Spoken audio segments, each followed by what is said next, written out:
Is it really hump day? Make sure the microphone's on. Actually, it's kind of, it's a short week anyways. It's a holiday week.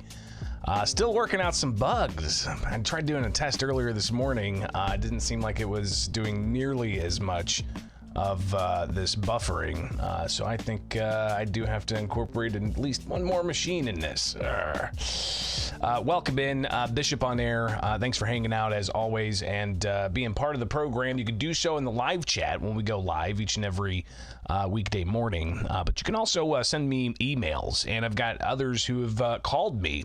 And listen, I do what I can to answer the phone, but can't always get to the phone. I should fire my technical guy, Brett says.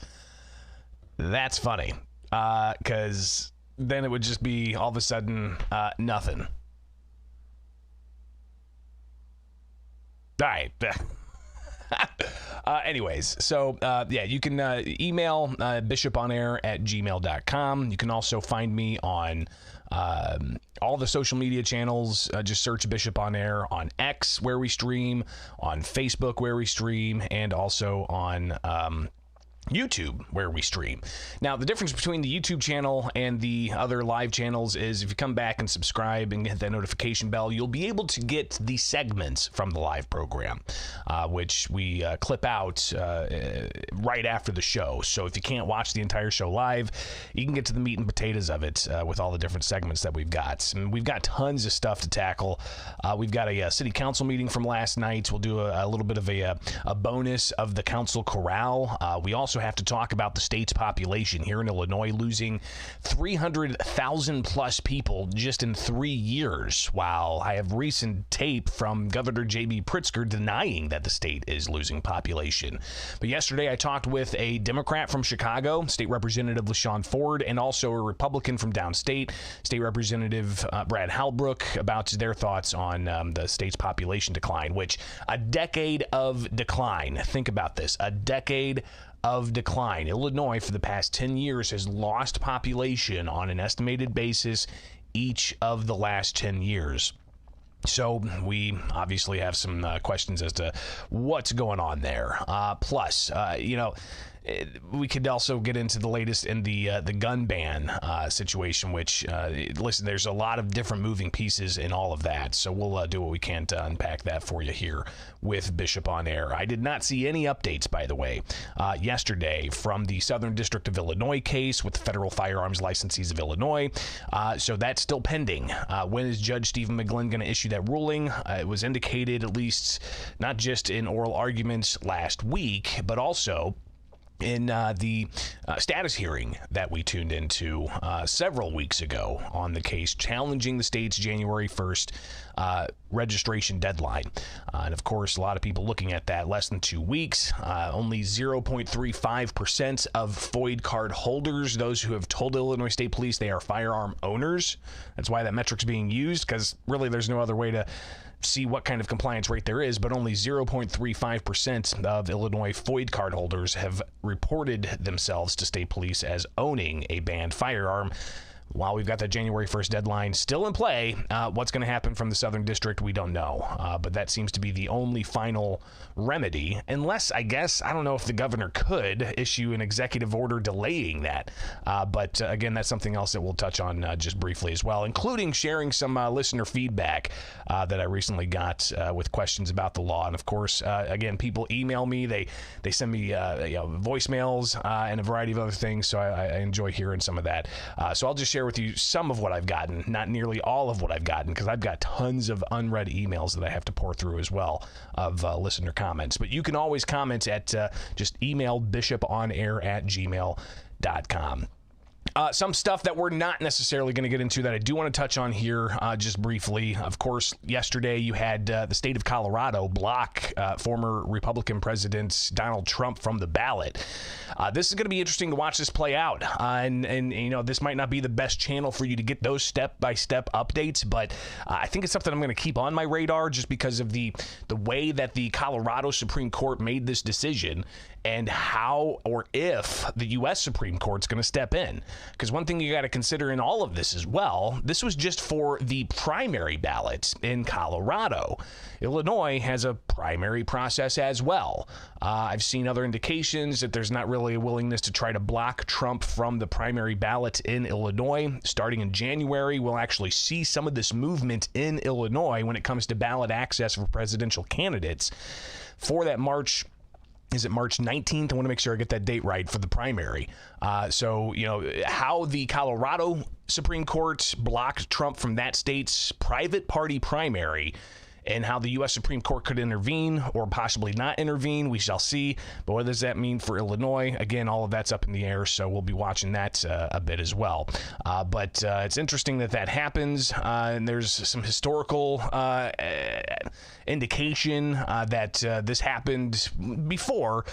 Back in the 1860s. What election was happening then? Well, you've got Abraham Lincoln. Apparently there was, and I'm not a historian, so I've got to triple check the history here, but apparently some states didn't let Abraham Lincoln on the ballot because it was such a fresh Republican Party that was trying to, you know, essentially go after the economics of slavery and abolishing it, though Lincoln had an interesting evolution on that whole trajectory of abolishing slavery.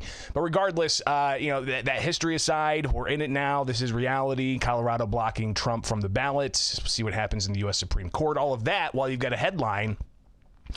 Judge orders release of 150 names of people mentioned in Jeffrey Epstein lawsuit documents. So that as well is in the headlines. Kind of, you know, seemed to be buried a bit more than the idea of Trump being knocked off the Colorado ballot. But yeah, the headline is 150 names of people mentioned in Jeffrey Epstein's lawsuit documents. Those names are to be released. Sex abuse victims, litigation witnesses, employees of the financier who died back in 2019. They have until January 1st to appeal the order that was provided here. So it'll be interesting to see what happens with that class of documents. All right, so that's something that we just not going to have time to get into, and I figured I'd throw that out there for you. All right, so coming up, we've got a bonus of the Council Roundup, just a few things, Council Corral, I should say, Council Corral that will review a few things that happened at last night's Springfield City Council meeting. Before that, we'll do a quick review of the latest in litigation against gun control. But up next, let's talk about, well, the issue of population and how the state of Illinois seems to have suffered a 10th year of population decline. So we'll get to that next here with Bishop on Air.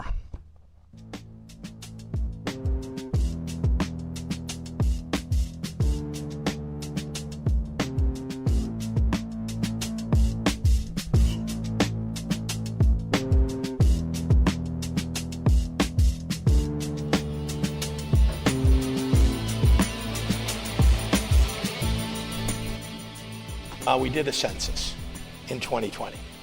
Turns out all the American Community Survey data wrong.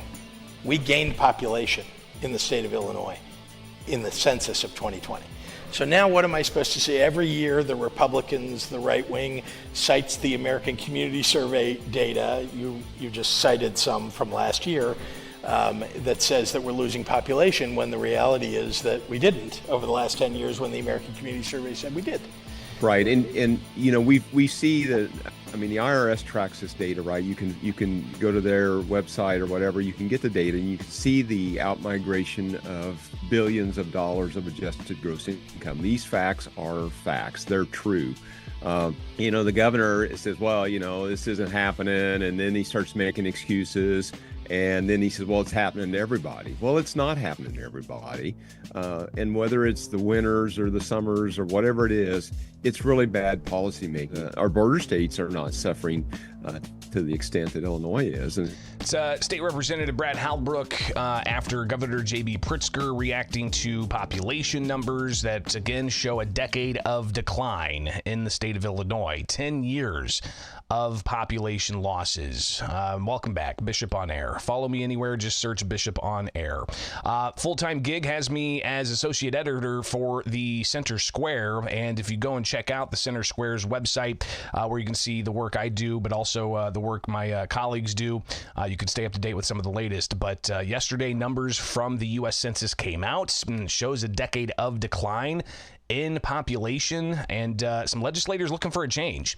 So we've seen this story before, right? I mean, for year after year after year. And if you look at the numbers that were released Tuesday by the U.S. Census Bureau, it shows that, it's the 10th year of annual losses. It started after 2013 when the state gained 12,700 people.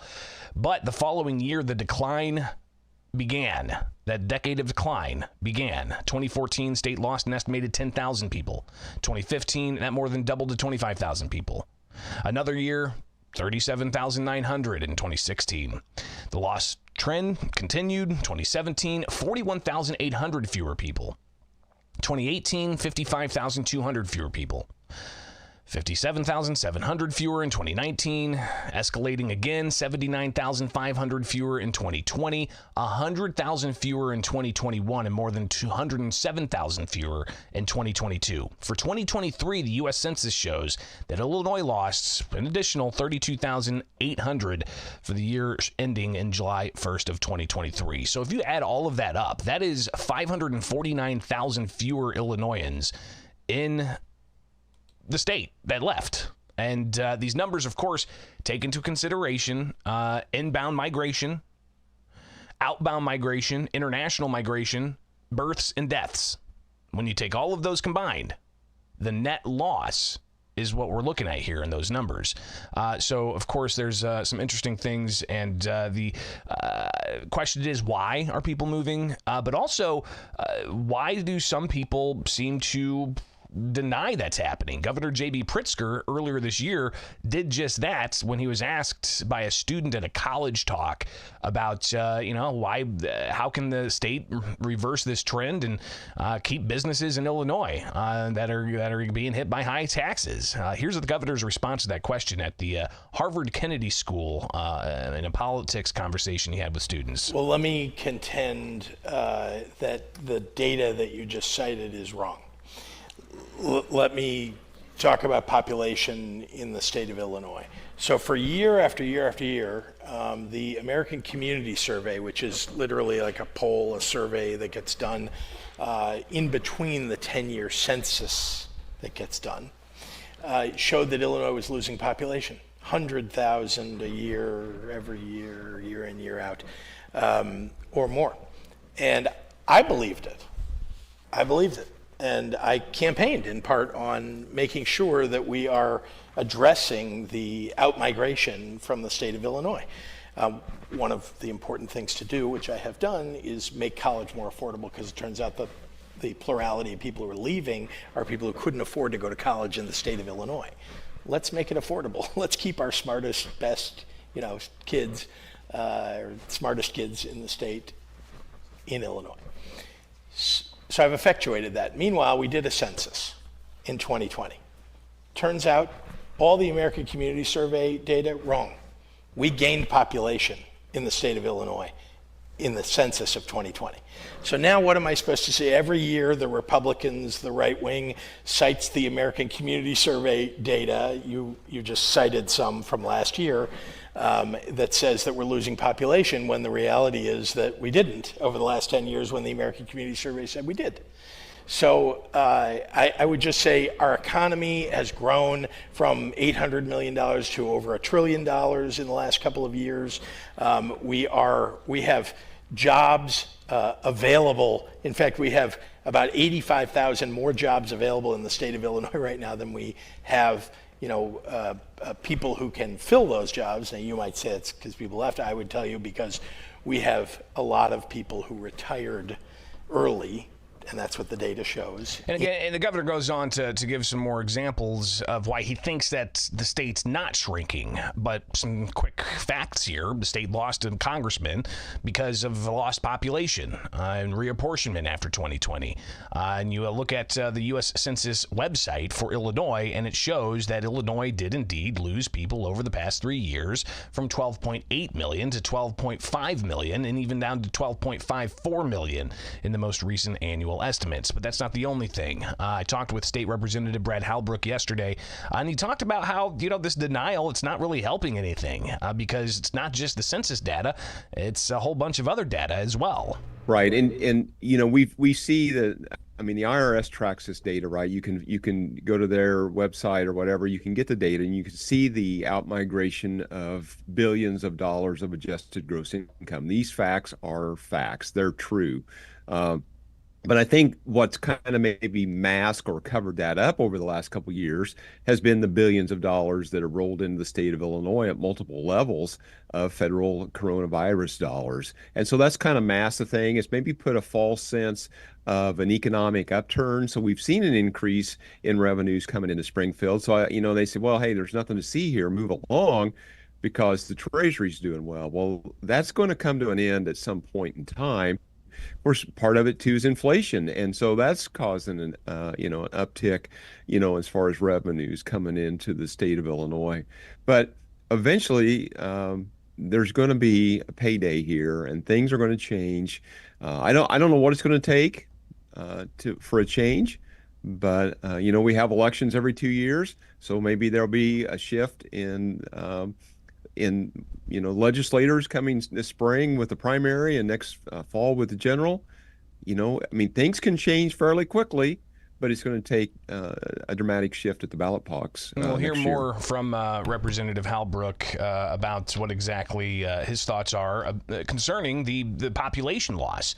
But Halbrook was among some Republicans that have been looking at these numbers each and every year in Illinois and saying something needs to be changed. As we heard, Governor J.B. Pritzker seeming to deny that, saying that the numbers are wrong.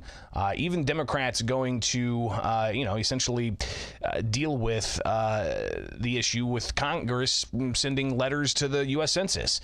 We'll hear a little bit more of that from Senator Dick Durbin from this past, not this past state fair, but the state fair last year.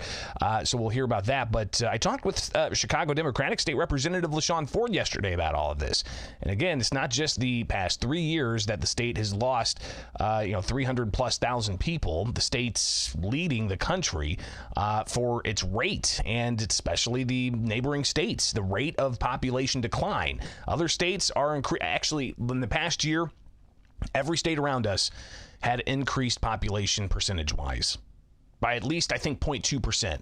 I want to say one of the states, maybe it was Indiana, maybe it was Kentucky, had a population increase of 0.4%. I'll just look at my story, pull it back up. And again, you can find this information. Just follow me, Bishop on Air, on X, and you can get those regular updates. But also follow thecentersquare.com because on a percentage basis, as we report breaking down the numbers, Iowa gained 0.2%, Kentucky, Missouri, and Wisconsin up 0.3%, Indiana was up 4%, Illinois down by 3%. So that's the third worst percentage decline in the country. So the state's losing people, leading the state, leading the country and losing people.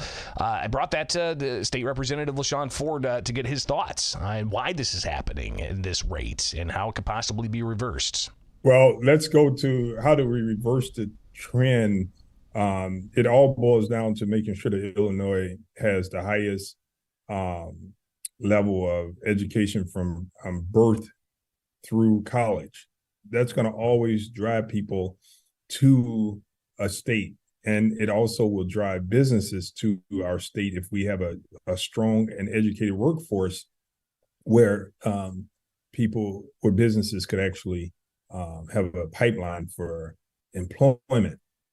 That's ideal. Of course, we also have to look at making sure that the tax policies, you have to make sure that you have a fair tax in a state where you're expecting for people to stay. You can't overtax and put tax burdens on working class families. That's always going to drive people away. And then you look at property taxes. We're competing with border states that don't have the same level of tax levies as Illinois. And then, Bishop, you also have to take into consideration that there's still an undercount of people that's this engaged. So therefore, the numbers may not be totally accurate because people are not taking the census. You also have to take into consideration that there are a number of people that have decided to change their home address and register their residency in another state for the tax purposes, but actually still live here. So I think that Illinois is by far the best state to live in, especially during the summer and spring months for people that like that weather. And so I think we have great transportation, we have great airports, we have great public universities. So I think that we just have to do everything we can to bring people back and to keep people here. And again, we'll hear more from State Representative LaShawn Ford in reaction to what also I got from Republican State Representative Brad Halbrook. As Ford says, we need to continue education funding, but we also need to address some of the tax issues. And he really leaned into the property tax issue, which Illinois, every year, it's either second or third highest property taxes, depending on which kind of, chart or, analysis you're going to review. But Brad Halbrook addressing the question of what about, is it the weather? Because we hear that as well. I remember getting that excuse for the first 3 or 4 years of population decline, annual decline. Now we're in a decade of decline.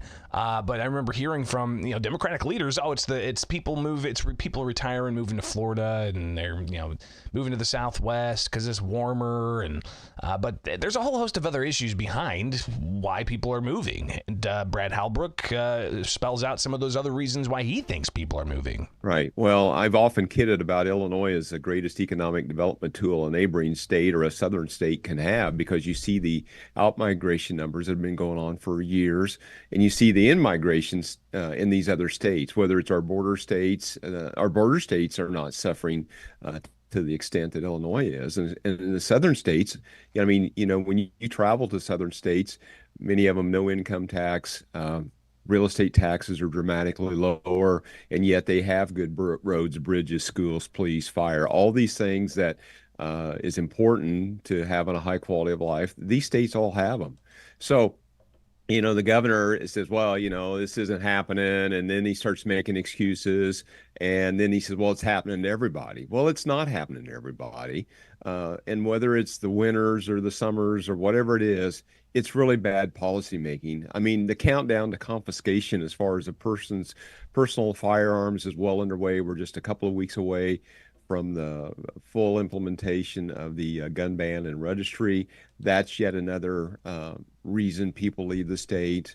There's just countless reasons. And so the governor and his administration need to figure this out. The majority party needs to figure this out and implement some changes in some of the policy that they are getting done, policy making they're trying to do. Again, that's State Representative Brad Halbrook. I did ask Representative LaShawn Ford about the idea of it's not just the economic things, right? Because Ford did talk about taxes and property taxes and needs to address those things. But I asked him about the politics of the state. And we've got some of the strictest gun laws, got the magazine ban and the gun ban and the registry that kicks in less than 2 weeks.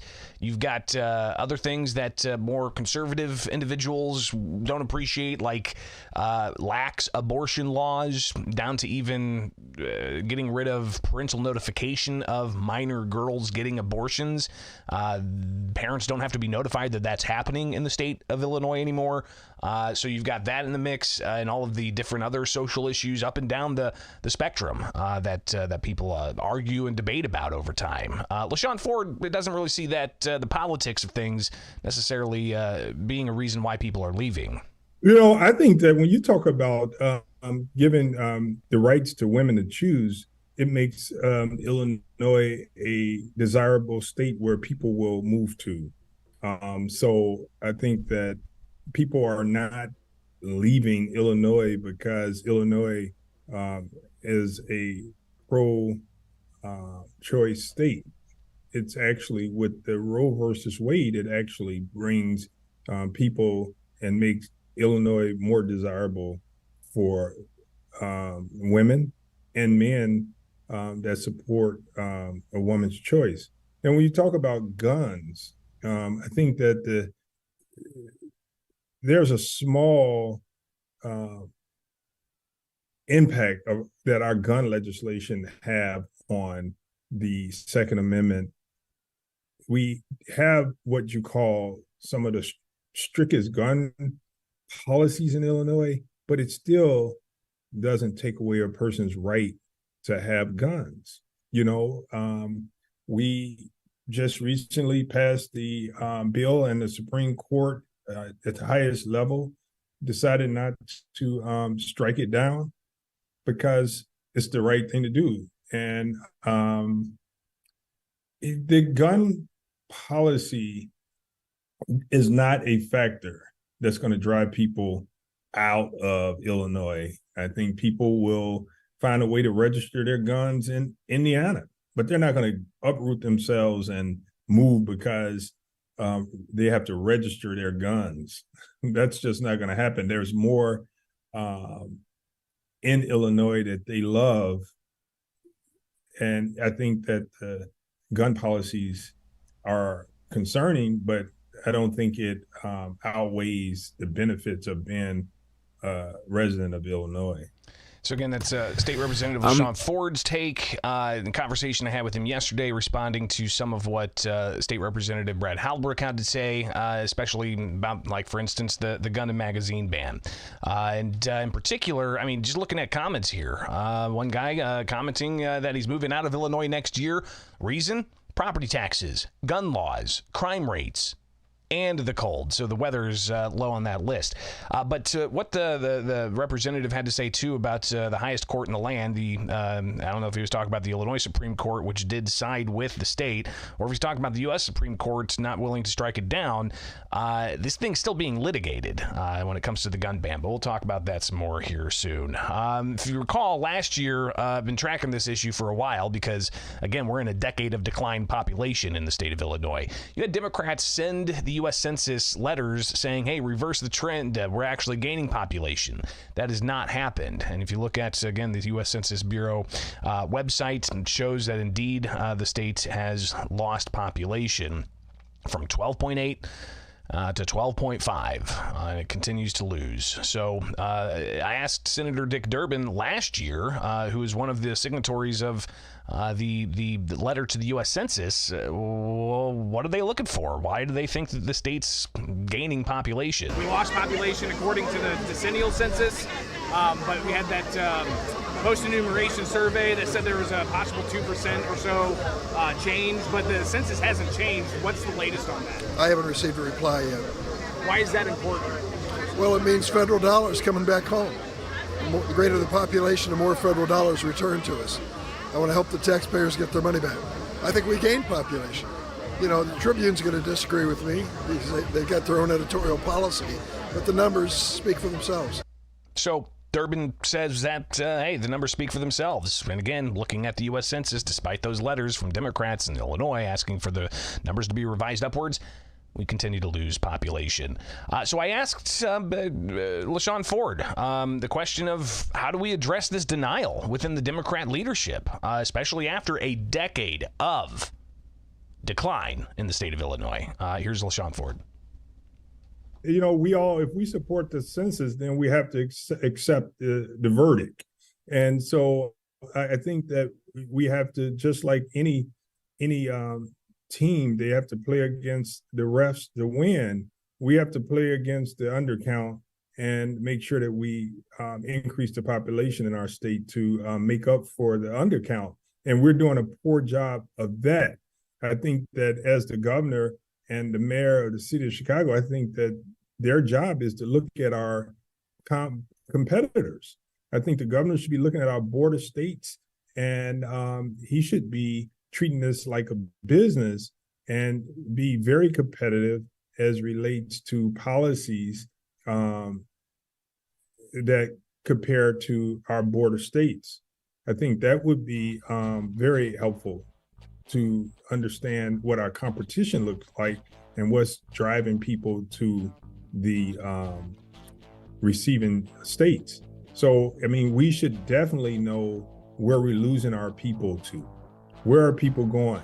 And what's the age of that population? Maybe it's senior citizens and they're leaving to go to Florida or Arizona or places where it's warmer, and they move to retirement states. That could very well be the case. But we need to know who the people are that's leaving, and really have our very own census count as a state so that we know what we really have. So we'll see what happens next year. Now, again, the rate of decline seems to have eased a little bit from 100,000 plus last year to about 34,000 or something this year. But clearly, this is an issue that's maybe slowing down. I don't know. I did put a request in from the governor's office for comment and did not get anything back. So, yeah, we'll watch that closely. Follow along, Bishop on Air, anywhere. X, Facebook, YouTube. Like, subscribe, hit that notification bell. Be sure to also check out the store below. If you like what you see, want to support the program, you can do that. Appreciate you guys hanging out.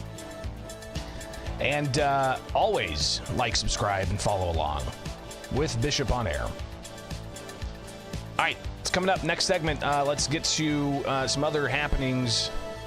No update on the Southern District of Illinois federal court, where you've got a pending ruling, so we'll touch on that and a few other things in a short segment coming up next here with Bishop on Air. All right, stay tuned.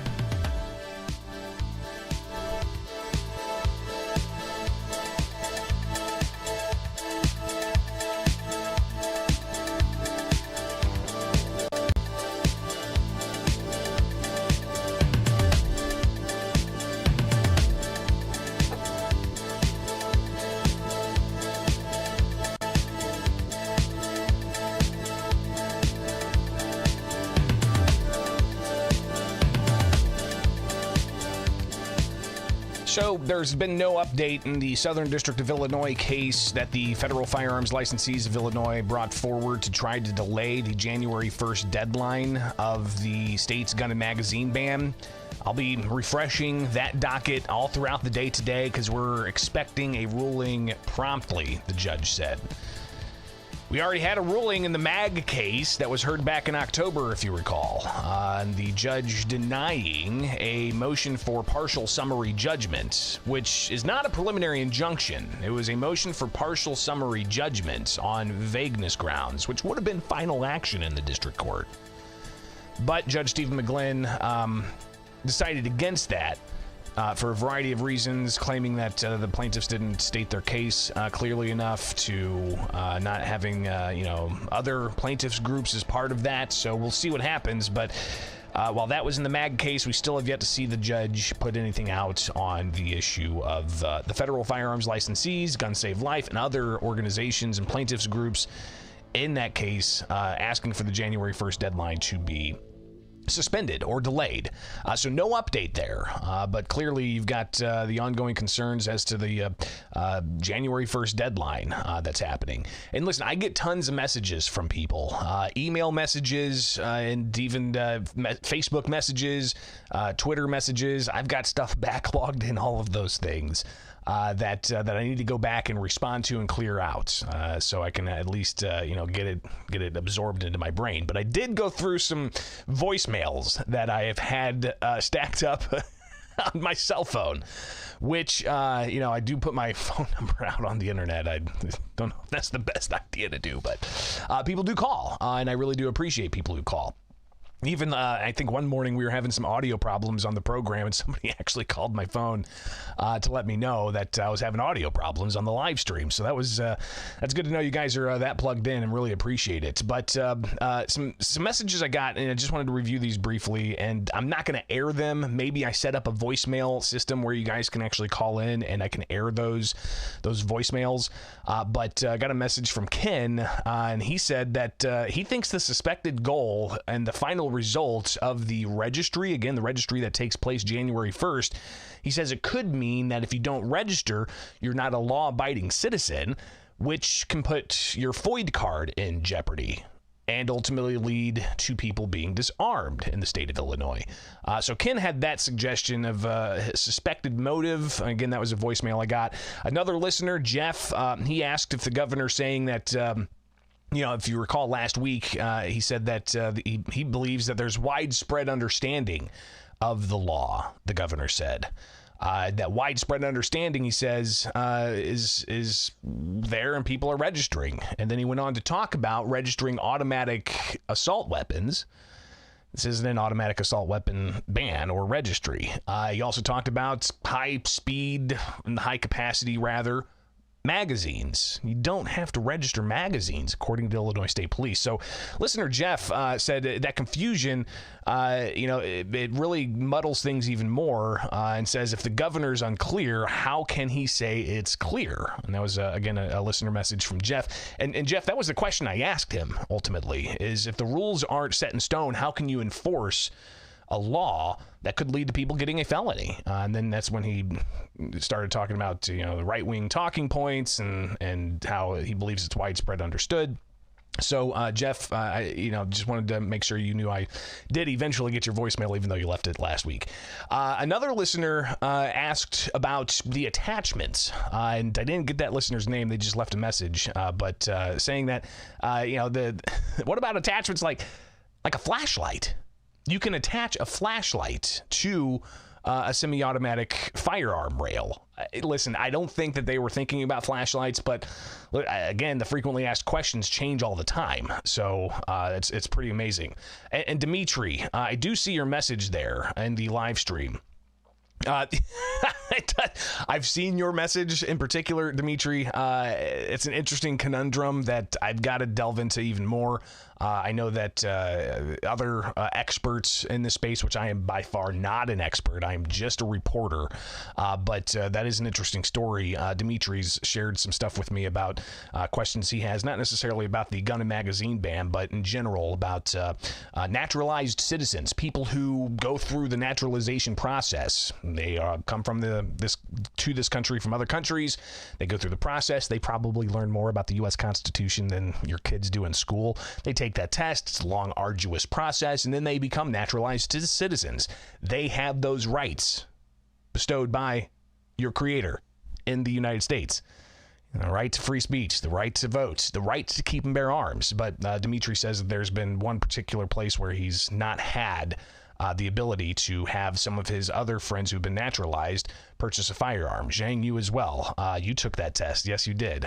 So again, Dimitri, I have gotten your message, and I've gotten other messages in email, but right now I'm just looking at, in particular, the questions I've received about the gun ban. So I will have to go through, maybe we do this sometime next week, the frequently asked questions that state police have on their website. So we'll have to take a deep dive into that, even though that's not the rules, because the second notice rules didn't get approved by JCAR. So we're still working on the original emergency rules. So we'll have to take those rules, review those. because that's what's going to be enforced January 1st. And then also we'll take a look at the frequently asked questions to see how much those are different.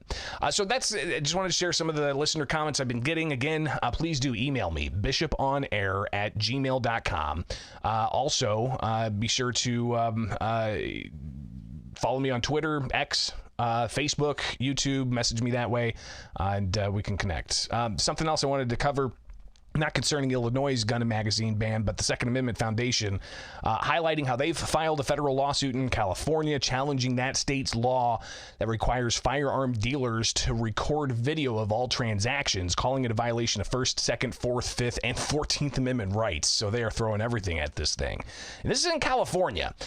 So I think it's important that people realize what's happening in other states could possibly come up in a state like Illinois, because when California's had a semi-automatic firearms ban and a magazine ban in place for a while, Illinois, we're about a full year into this. So what happens? But the Second Amendment Foundation and the California Rifle and Pistol Association saying that they are filing that action in the courts, and making sure that they're not on video surveillance. But you think about all the other things that have happened in the state legislature here in Illinois, and the possible legislation. One bill several years ago would have required firearm owner identification card holders to submit fingerprints in order to get their FOID card. That did not get approved. They do have fingerprints as an option.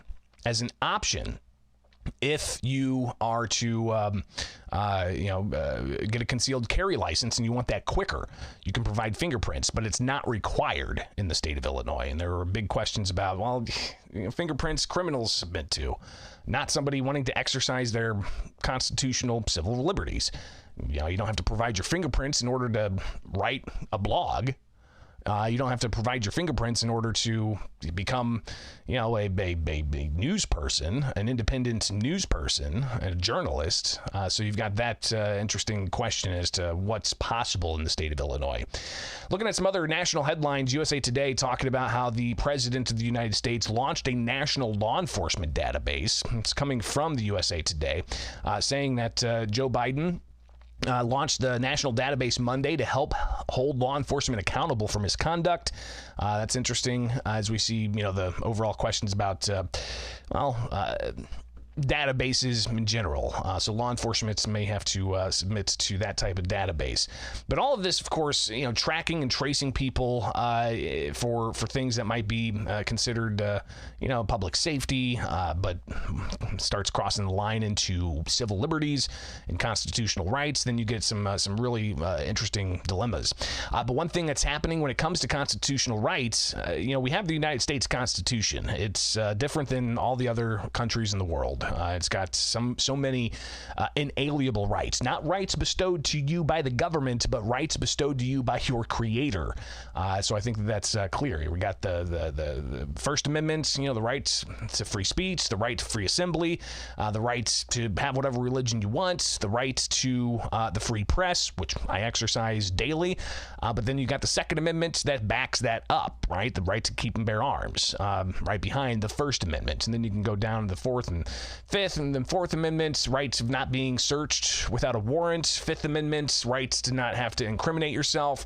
And then you got amendments in there about the issue of, and maybe Zhang and Dimitri could help me out here, but you've got other amendments about cruel and unusual punishment and equal protection under the law and the 14th Amendment and so on. But other countries don't have that. And in particular, you've got the United European Union that doesn't have that. And here's a story from the Associated Press that the EU is beginning to probe Elon Musk's X, which is raising some concerns about free speech advocates. We'll just read a little bit of this from the Associated Press. The European Union Monday made Elon Musk's online platform X the first tech company to face an investigation under Europe's tough new regulations designed to, quote, clean up social media and protect people from toxic online content.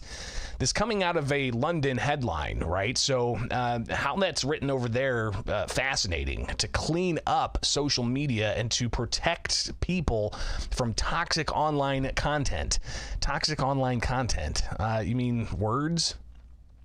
You mean free speech?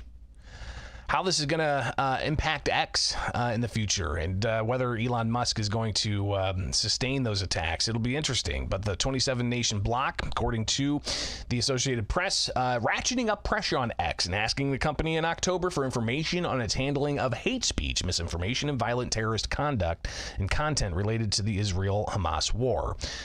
They go on to report that the case presents the first test of the Digital Services Act, part of a set of pioneering regulations the EU's drawn up to rein in power of tech companies. Another way you could characterize that is to limit the ability for people to freely post online. So, when you step back and analyze how news articles are written, this one from the Associated Press, it's kind of fascinating to clean up social media or to limit free speech. So, I mean, rights are always in the, I guess, in the arena. Battling with different perspectives of what people think these rights really mean. So fascinating. And then you get another headline, Biden administration hit with lawsuits over gas furnace clampdown, natural gas industry suing the Biden administration over new rules restricting gas-powered home furnaces. So there you go.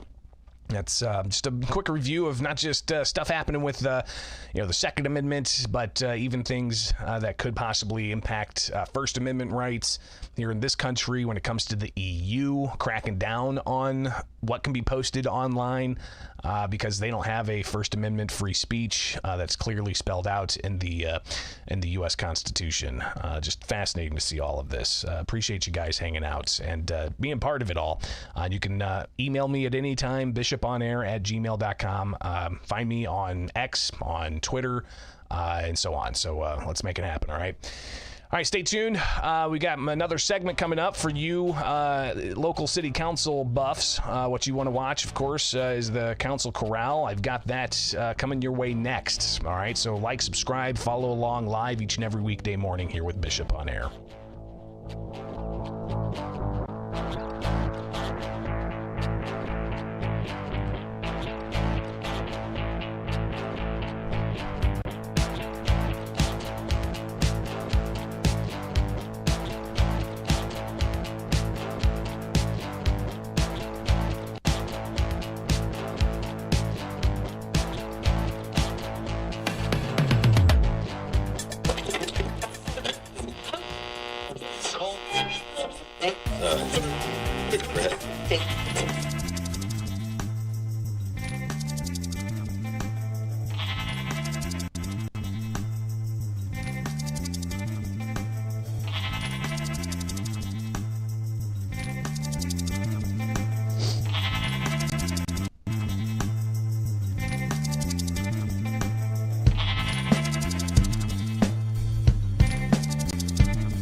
It's time for the Council Corral, a review of last night's Springfield City Council meeting. I've been doing this for, 13 years now.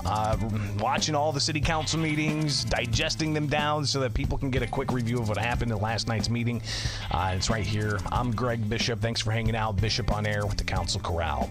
I believe next week they're actually doing their council meeting on Wednesday, so we'll probably have a Council Corral. I don't know. It's a weird week, right? After Christmas and before New Year's.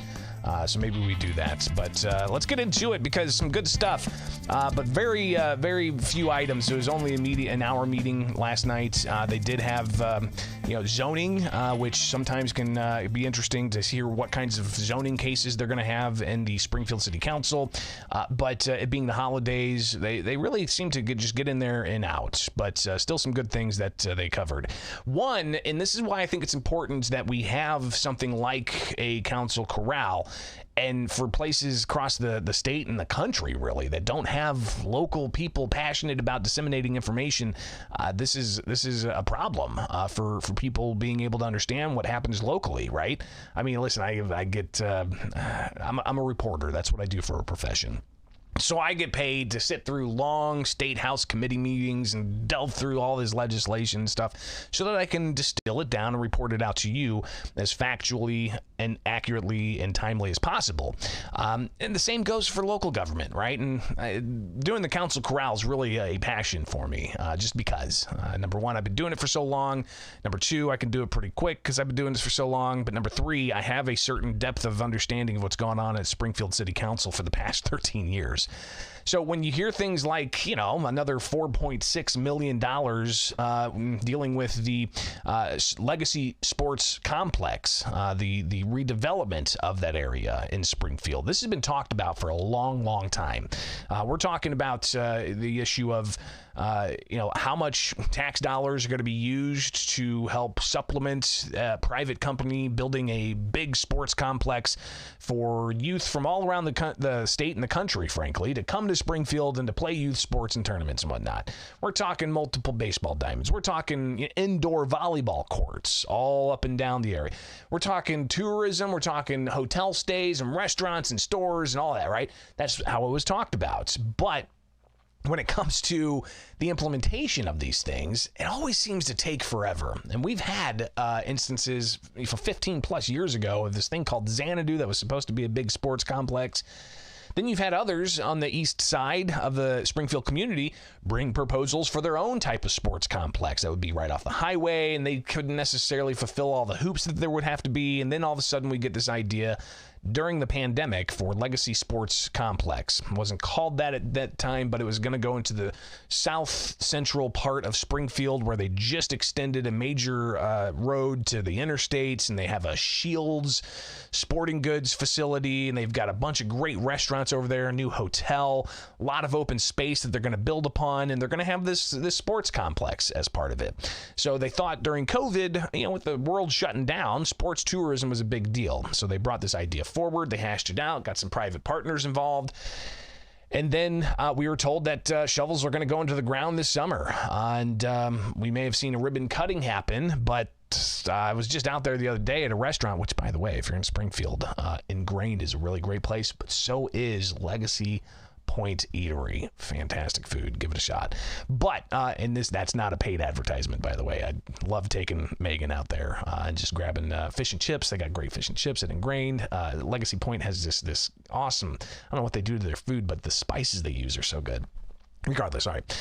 But Legacy Point, it's it's going to be a vibrant, burgeoning area. But we have yet to see as much movement towards the Legacy Sports Complex as maybe was thought. So an ordinance up for consideration last night with all that background deals with a supplemental appropriation, meaning extra spending of tax dollars in the amount of $4.6 million from unappropriated fund balance to pay eligible expenses for costs associated with the Legacy Sports Park Development Agreement. Here's the conversation that went back and forth. With the Legacy Sports Park redevelopment agreement, the chair will entertain a motion to place agenda item number 2023-595 on final passage. Move. Why did that say 595? Should say 537. 537. There's a typo here. Sorry. So move. Second. We have a motion and a second, and now we're into discussion. Alderman Redpath. Yes. Val, could you tell me where are we at on them getting their bank approvals? The financing is very stable. We've got a lot. I've personally reviewed $18,125,000 in naming rights. I've looked at that. We expect about $5 more million that will come in on naming rights this week. We have financing for $31.6 million from the local banks. And we have an additional $4.8 million loan agreement from another separate bank. But for the developer to get his financial part of it done, is that? Yes, that's what. All that is? The naming rights, the bank loan, yes. Okay, so we don't have to worry about that? No. Okay, thanks. Alderman Williams. Yes, this is related to the same thing. So, and this is a yes or no. So do they have something written from these banks guaranteeing, can we get a copy? Can we get a copy of it? Loan commitments. Loan commitments that's in writing, because she is answering in the affirmative. Yes, if you want to inspect the loan commitments, or the agreements, we can schedule a time and we can review. Yeah, and I'm asking in public. I want to see in writing, not her believing and her feeling. Absolutely. Well, I'm happy to schedule a time with you this week to go over those. I'll get with you. Thank you. Any other discussion? So again, you've got the questions about what exactly the process is of getting this money where it needs to go, and we've seen this talked about for years and haven't really seen it come to fruition too much. So Alderman Williams continues his line of questioning, in particular about the process, and is this the right way to go? For clarity, financing this letter from the banks. Is it supposed to be for future projects? Is it supposed to be in place before we get this far along?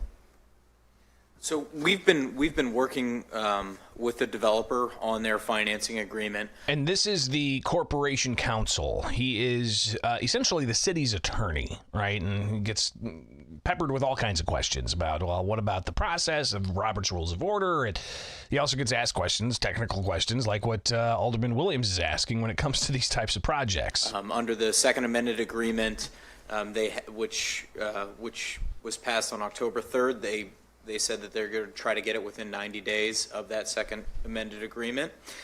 So they've been forthcoming with us about where they're at, and they knew that we've been clear on the city side that we weren't going to move forward until the financing commitment was in place. So I think that it's been clear and that there hasn't been movement, and this has been in committee because we haven't been to this point yet. Yeah, well, so corporate counsel, we're voting on something tonight. My point is, I'm just trying to get clarity on how developers can get the work done and what the rule is, that financing is in place and then we move forward, or we can do what we're doing for legacy. What's the law, the rule, the ordinance? Maybe some of these older aldermen know, I don't know, but I need clarity because that's the discussion I'm having with some folks, that this particular project is being allowed all these other things that others have not been allowed. So I just need to hear from you what the ordinance or the rule is. Sure. So there's no law that says we can't move forward with a project without financing in place. But I would tell you is it's not prudent to do that. So that's why we have not been moving this forward until this date.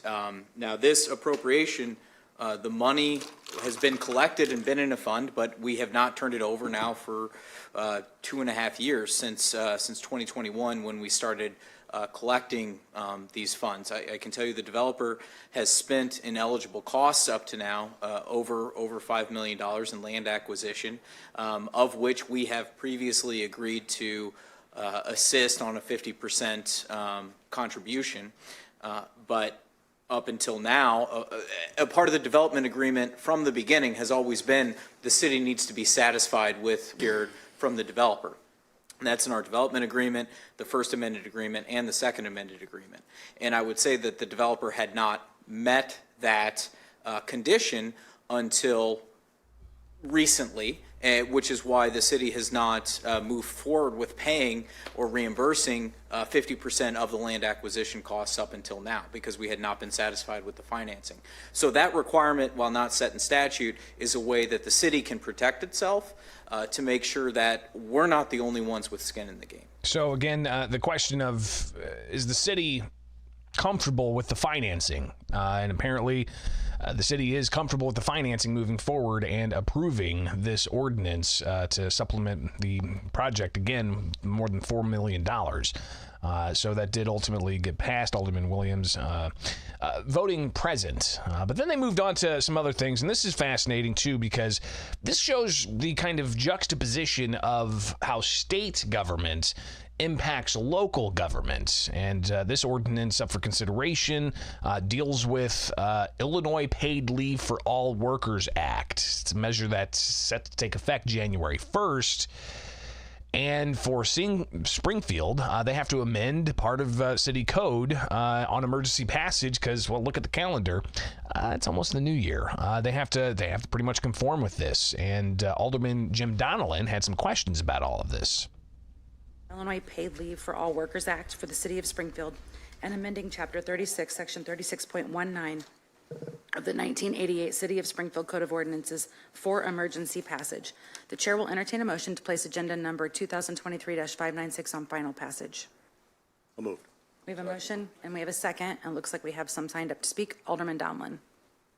Yeah, thank you, Mayor. My understanding is, based upon my discussion with Corporation Counsel, is that this change to the Illinois Paid Leave for All Workers Act that's applicable here with this ordinance only applies to the city code, which is the only authority we as the City of Springfield presently have. This act goes into effect in January, and the city has the ability to postpone the effective date from January 1 to some future date.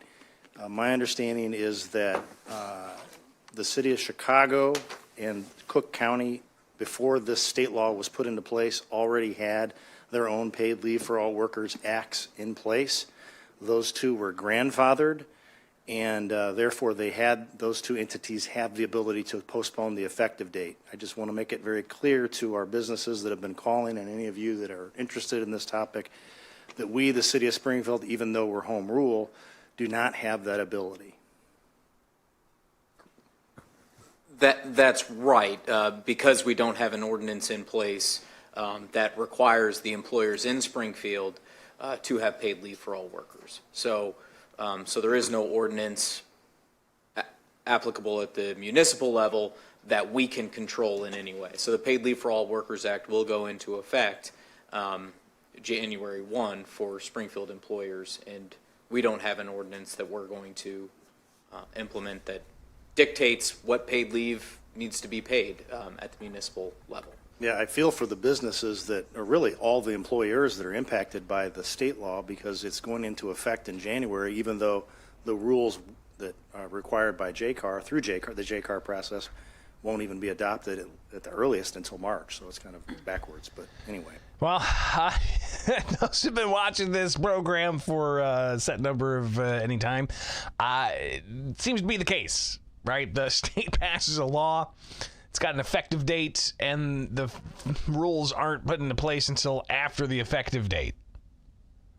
Apparently, that's happening with this paid time off measure that goes into effect January 1st, but the rules aren't going to be ready until March. Sounds very similar to the gun ban registry, with a registry deadline January 1st, with the rules not being in place anyways. Moving on. Again, the Council Corral, a review of last night's Springfield City Council meeting. They had a citizen address the council, a couple of them, and then they moved on to other things. I wanted to bring up the last little bit here from Ether of community involvement. Community relations? He's the director for the city of Springfield.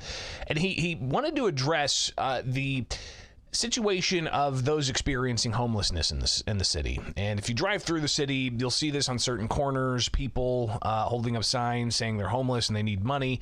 And you see people handing them money at the intersection and a variety of other places all throughout town.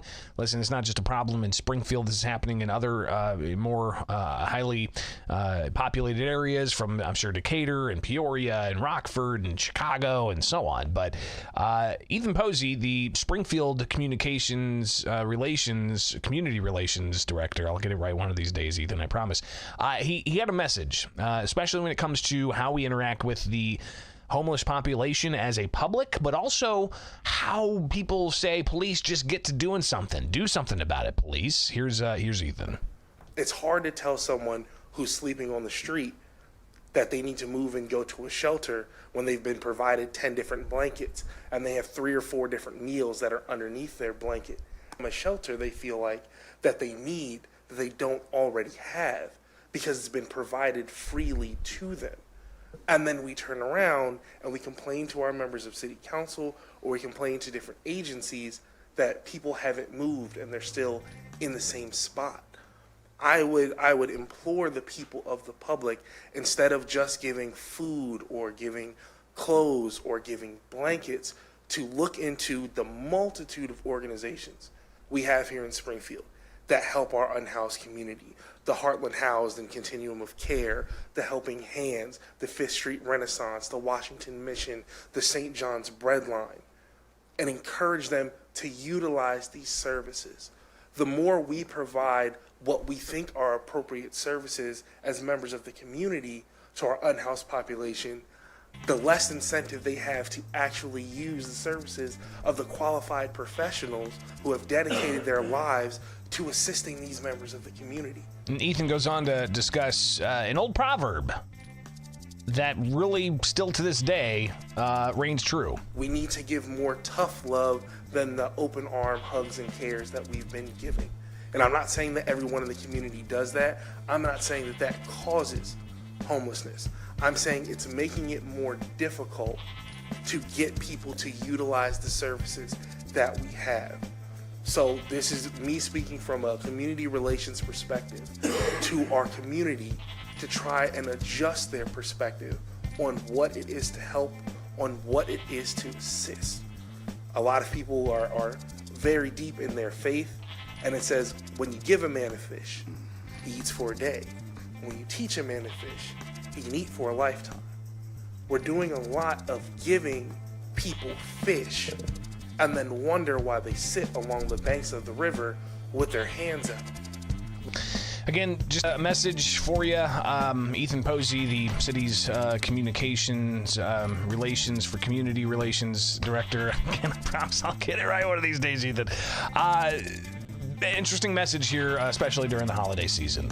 That's your Council Corral here with Bishop on Air. Thank you all for tuning in, and for those of you who had some problems watching this live, be sure to check the Bishop on Air YouTube channel where you can like, subscribe, and get the latest. All right. Okay, that's all I've got for it. Says reconnection successful.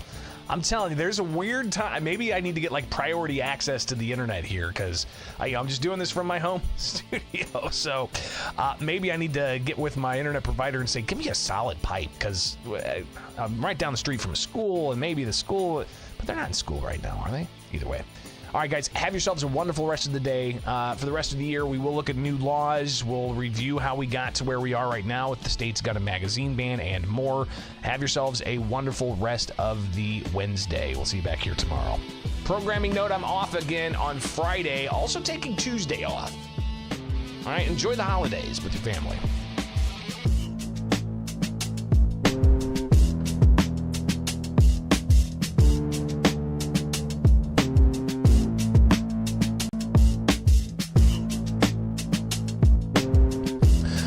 Funny, Randall. Go forth unbuffered. I love it.